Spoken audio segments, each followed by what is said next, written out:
But we don't want to lock down our internal self. We only want to deal with the external realities to produce that protective measure. That's important. But we don't want to take it further and feel that we ourselves are locked down from our inner selves, because it just simply will not be fruitful, and we're just adding on despair onto the tensions. And so we need to, each one of us, find the ways through laughter, through calmness, through being focused, and to be more aware. And that's why I want to chant that first chant today, Twameva Mata, Thou art my mother. It gives us a sense that we're offering ourselves. Thou art my mother, my father thou art. Thou art my brother, my friend thou art. Thou art my wealth, my wisdom thou art. Thou art my all, light of light thou art. If we can just appreciate and approach things in that self-offering, then it's not so much about us or even the ones around us. We will need to take care of ourselves. Of course we will need to take care of others as is appropriate. But if we can feel that divine flow, we can open up to much more of an experience that we know is the opportunity given to us, rather than the struggle and the sense that this is going to be just too much for me to take. Never do we have to give in to that. I mean, there are times in the last few weeks, and maybe you felt this too, I've woken up and just felt, this can't be going on still, can it? It felt so surreal. But in that moment, I realized I had to catch it and say, okay, more than just coping with this, I needed to lift my energy with God's presence and really feel, okay, what do I get to do today? What do I need to do today? Not only for myself, but for others. You know, a few days ago, just out of nowhere, at the end of meditation, this one line came to me from one of Swami's songs, Shawl of Gold. The line in the song is, it's kindness that softens the human heart. But just that idea that kindness allows us to open up our hearts.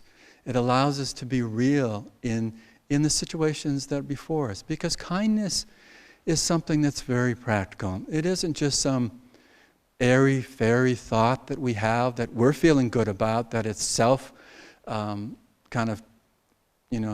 ourselves on the shoulders that we're good because we feel kind. No, we know through the teachings of yoga that if kindness can be the powerful mechanism that we let flow through us, and that's the key. We let it flow through us. We're not creating kindness. We're not initiating that. We're initiating the openness for kindness to come through us. If we can have that kindness as a dynamic force that we're tapping into, then our hearts are open. And that kindness can touch souls that we may not even know it is touching.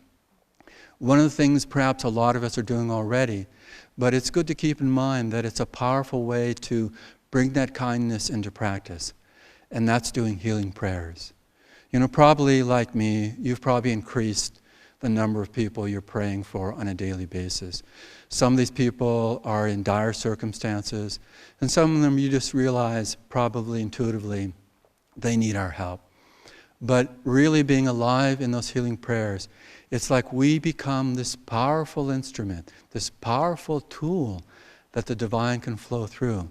Without attachment, as we know, as Master said, to the outcome. It's divine will healing.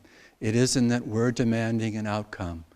What we're demanding is that we're able to be open. That's the demand that we're working with.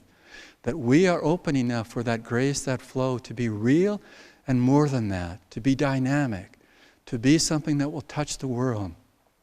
And often I will end my meditations and end my healing prayers with visualizing that the entire globe is encircled in an aura of light. And Jyotishan Devi, Nayaswami's Jyotishan Devi, have set in motion on a weekly basis on Thursday mornings, 8 a.m.